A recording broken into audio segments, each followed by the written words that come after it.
Jumpa lagi bersama dengan saya yang tidak asing lagi di dunia. Ya seperti itu guys, walaupun lagi keadaan yang lagi kurang baik-baik saja, tapi harus tetap bersyukur. Ya, tema hari ini adalah saya tentang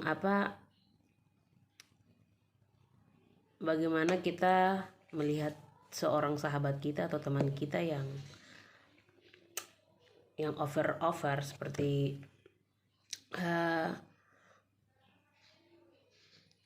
dikatakan teman-teman munafik gitu. Jadi judulnya teman-teman munafik. Bahasa-bahasa yang lebih mudah dipahami saja.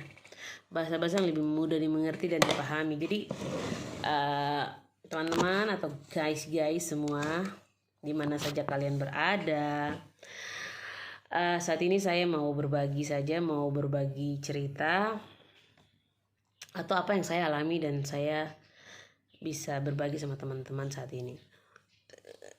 Jadi saya tidak tahu sih, sepanjang perjalanan hidup saya berada di circle yang memang sering berbeda-beda. Circle yang teman-temannya kadang formal, teman yang memang lingkungan bermainnya benar-benar serius, lingkungan bermainnya yang benar-benar tertutup. Dalam tanda kutip mereka tuh gaulnya dengan kalangan yang memang menurut mereka satu otak lah, maksudnya seperti satu pikiran, satu visi misi seperti itu. Jadi kalau ada orang-orang lain dengan visi yang berbeda masuk dalam lingkungan mereka mereka menganggap itu sesuatu yang membuat mereka merasa itu meresahkan sekali karena tidak sesuai dengan mereka punya circle pergaulan atau circle permainan gitu. Jadi tapi menurut saya, puji Tuhan, selama saya bermain dengan teman-teman saya atau kalangan-kalangan di mana yang saya pernah gabung, entah itu cuma sehari 2 hari, entah seminggu 2 minggu, entah yang bertahun-tahun, bahkan yang cuma sebulan 2 bulan, menurut saya prinsip jadi teman itu kan sederhana. Intinya kita menerima siapapun teman kita, keberadaan dia gitu. Kalau risiko kita, kalau memang kita ingin dekat dengan circle mereka, kita tidak harus melihat mereka siapa, status latar belakang mereka siapa. Intinya mereka bisa menerima keberadaan kita dan kita juga bisa menerima keberadaan mereka, saling mengisi dan saling melengkapi. Jadi kadang saking kita akrab sekali, kadang saking saya akrab dengan mereka yang benar-benar orang bilang, bahasa Papua bilang, kok makan satu piring, tidur sama-sama, tapi kok balik piring untuk orang lagi. Maksudnya hal-hal yang kadang kita tidak duga, maksudnya tidak terpercaya sekali. Aduh, saya terpercaya sekali, kok dia bisa begitu Tuhan, tuh makan sama-sama, tidur sama-sama, kenapa dia bisa bikin begitu ya. Jadi untuk menghadapi orang-orang yang seperti itu atau teman-teman seperti itu tuh kita tidak perlu membalas segala sesuatu yang sama. Kayak mungkin dia melakukan hal yang memang kita tidak suka terus kita melakukan hal yang sama seperti itu, janganlah. Kita tetap berpikir cerdas, kita tetap menjadi teman-teman yang cerdas, teman yang penuh dengan kasih dan kerendahan hati dan kelemah lembutan. Mungkin ya secara manusia kita tidak bisa, kok bikin kita juga bisa. Kok saja yang tahu orang, kok kira kok saja yang tahu bicara orang, kok kira kok saja yang tahu maki. Saya tidak tahu maki. Gitu maksudnya, seandainya kita dilukai secara verbal, maksudnya secara kata-kata, mungkin dia kira kita tidak bisa bicara dia, mungkin dia kira apa yang dia lakukan kita juga tidak bisa lakukan seperti itu. Tapi itu bukan cara yang tepat untuk menyelesaikan. Sekalipun kita menghadapi orang-orang yang seperti itu, kita harus tetap rendah hati, kita harus tetap tenangkan diri, berpikir positif, dan kita harus lebih mengendalikan diri kita. Pertama secara emosional, secara verbal. Jadi kita berusaha untuk menenangkan jiwa raga kita untuk menghadapi orang-orang seperti itu. Karena pertama, satu, kalau kita membalas mereka itu tidak ada gunanya. Dua, kalau kita berusaha membalas sama seperti itu tidak ada manfaatnya sama sekali. Walaupun mungkin secara manusia ada kepuasan tersendiri dalam diri kita. Mungkin ya biar sudah saya mau berdosa ke apa tidak apa-apa, yang penting saya puas. Yang penting saya harus lihat, kok jatuh juga harus lihat, kok hancur juga. Maksudnya kita mendoakan hal yang sama seperti dia mendoakan kita. Kok mati saya kata, kok juga mati gitu. Kalau mungkin kita bilang, dia bilang anjing, kita juga bilang anjing, babi, binatang. Mungkin kita bahkan kita maki lebih parah. Atau kita mengeluarkan hal-hal yang mungkin kita tahu tentang dia. Maksudnya hal-hal yang sangat sensitif yang mungkin itu menjadi konsumsi pribadinya kalangan circle-nya kita. Tapi karena hal-hal ini terpecahkan, hal-hal itu keluar secara tidak langsung. Kok nih begini, kok tuh begitu, kok tuh sebenarnya begini, begitu, kok begini. Hal-hal yang memang tidak pernah kita pikirkan bahwa hal itu akan keluar dari mulut kita atau mulut teman kita gitu, yang makan tidur sama-sama dengan kita gitu.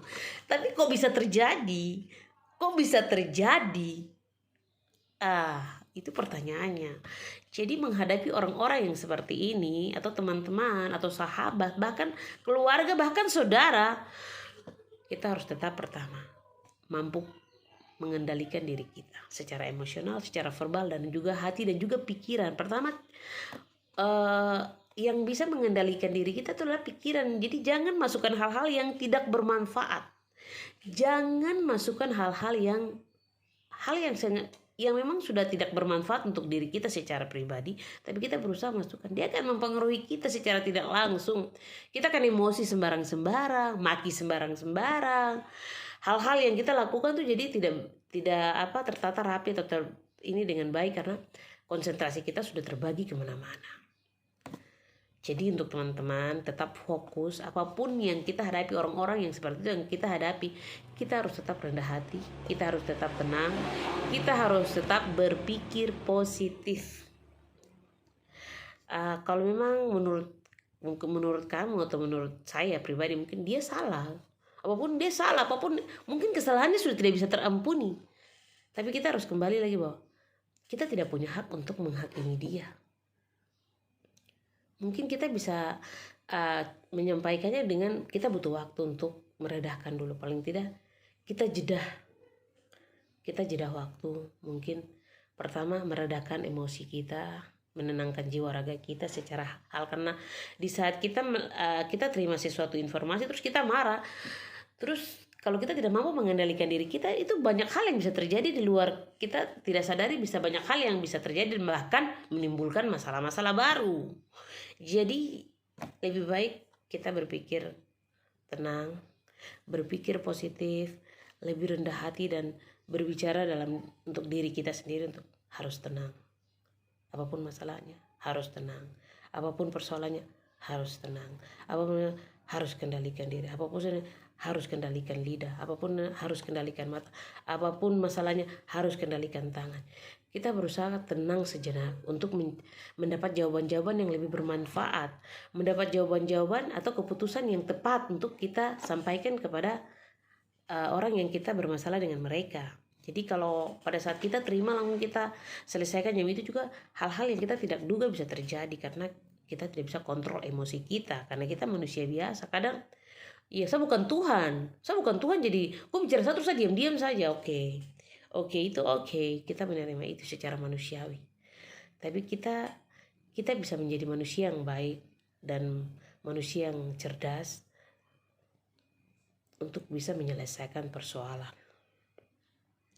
Berusaha tenangkan diri, kendalikan diri. Di saat kita mengendalikan diri kita tuh, sistem peredaran darah kita dalam tubuh juga akan semakin lancar dan dia juga tidak memacu kita untuk emosi. Kalau memang kita ada penyakit bawaan, kalau kita emosi, darah tinggi, jatuh mati, siapa yang menyesal? Keluarga kita, bukan dia lah. Jadi segala sesuatu tuh bisa mempengaruhi diri kita secara hal-hal yang kita buat itu bisa berisiko baik, bisa berisiko fatal. Jadi hati-hati sekali. Jadi jangan kita buang-buang waktu, tenaga hanya untuk menyelesaikan masalah yang sebenarnya tidak punya manfaat sama sekali untuk diri kita. Bahkan kalau memang kita butuh pembenaran, kita butuh suatu klarifikasi yang tepat untuk supaya orang tahu bahwa mungkin bukan berarti saya bilang saya benar atau kau benar, bukan.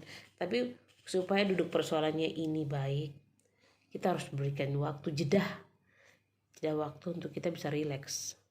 Di saat kita lebih rileks, kita bisa merespon segala sesuatu tuh bisa lebih dengan baik, lebih tenang, lebih bisa dengan cerdas. Jadi hal-hal yang masuk tidak memacu emosi kita. Sekalipun itu kedengarannya ganas, marah, emosi, mau pukul dia mungkin, tapi dia akan segala sesuatu karena kita udah kontrol, masuknya tuh akan lebih rileks dan kita bisa menerima itu dengan baik. Sekalipun itu kadang menyakitkan, mungkin aduh saya terima sekali, aduh saya terima. Oh dia bikin saya begini, udah begini aku anjing babi binatang kok, sumpah kok mati, punya bahasa-bahasa keluar sudah kita sudah tidak kontrol. Pertama satu, yang kita dapat adalah dosa karena mulut kita sudah mengeluarkan kata-kata yang tidak benar. Maksudnya tidak benar, maksudnya secara keyakinan kita dilarang untuk mengeluarkan kata-kata yang tidak baik untuk orang lain sesama kita. Tuhan mengajarkan kita untuk saling mengasihi, sekalipun mungkin bahkan musuh pun Tuhan ajar kita untuk mengasihi musuhnya kita gitu. Tapi ya namanya kita manusia, sifat-sifat itu, hal-hal itu kan kadang kita tidak kontrol, kita tidak mampu untuk bisa mengendalikan dan menguasai gitu. Karena Tuhan kan ajarkan kita untuk menguasai diri, karena Tuhan tahu kita tuh lemah, manusia tuh lemah sekali. Hal-hal yang kadang kecil aja, hal yang sebenarnya itu bukan hal yang harus diperdebatkan, itu bukan hal yang untuk harus kita bakalai, baku marah, berminggu-minggu, teraba kuliah, lihat dia lari. Cuma hal-hal yang simpel sekali yang memang kau tidak perlu buang tenaga dalam, kau tidak perlu harus keluarkan hal-hal yang buat kau jadi hilang sukacita. Pertama kau punya sukacita tuh hilang. Kenapa? Ya itu kau harus tanya kau punya diri sendiri. Kau harus tanya kau punya diri sendiri. Karena segala sesuatu yang terjadi, itu kan segala sesuatu tuh berawal dari apa yang kita putuskan. Apa yang menjadi pilihan kita, apa yang kita putuskan, itulah yang kita hadapi gitu. Itu yang kita hadapi. Jadi kau harus bisa kontrol apakah yang saya keluarkan, apakah ini keputusan saya di saat sudah saya sampaikan, apakah ini benar-benar mampu untuk bisa saya bertanggung jawab dengan semua keputusan saya, dan saya mampu untuk menguasai diri saya seandainya jawaban itu tidak sesuai dengan keinginan saya, atau hal-hal yang saya inginkan tidak sesuai dengan apa yang saya mau.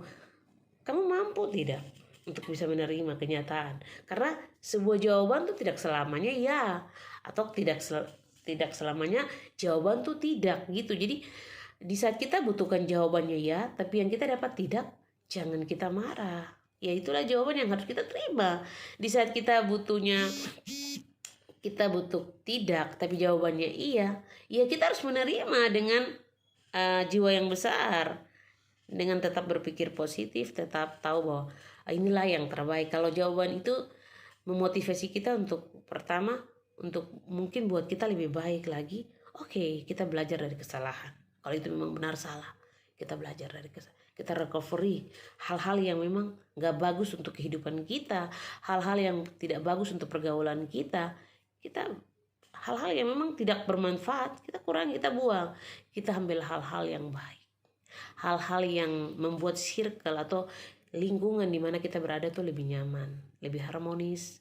Kita merasa suatu sukacita besar. Sukacita tuh kan tidak harus kita ungkapkan dengan kata, tapi kenyamanan yang kita rasa pada saat kita bersama tuh ada hal-hal yang tidak bisa terungkap dengan kata, tapi kita rasa gitu nyaman.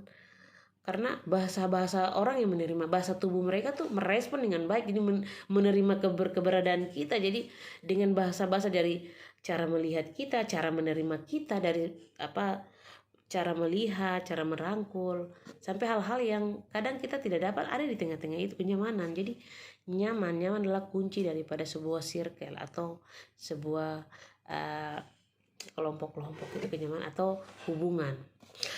Ya seperti itu teman-teman. Jadi tetap berpikir positif, tetap menjadi teman yang baik, sahabat yang baik, tetap rendah hati, tetap jaga diri, karena musuh terdekat kita adalah orang-orang terdekat kita. Ingat, musuh terdekat kita adalah orang-orang terdekat kita. Bahkan orang yang bisa makan, tidur, dan kau juga bisa balik piring untuk kau. Jadi hati-hati, jaga ucapan kita, jaga segala sesuatu yang keluar dari diri kita tuh harus kita lebih cerdas untuk bisa mengeluarkannya, karena tidak semua teman baik, tapi teman banyak yang baik. Jadi tidak semua teman baik, tapi teman banyak yang baik. Jadi kita tidak bisa memastikan bahwa semua orang tuh jahat. Karena di dalam hati penjahat pun ada kebaikan, di hati orang yang baik pun ada kejahatan, ada hal-hal yang tidak baik. Jadi semua kehidupan ini tergantung kita menyikapinya saja. Di mana kita berada, kita bisa membawa diri kita menjadi sesuatu yang baik atau menjadi sesuatu yang positif di tengah-tengah. Mungkin kita dalam lingkungan orang-orang yang memang kehidupannya susah untuk baik, tapi usahakan kalau mereka tidak baik, kita yang baik gitu. Kita menjadi contoh atau teladan untuk mereka. Seperti itu guys. Oke, terima kasih. Semoga bermanfaat ya guys. Bye bye.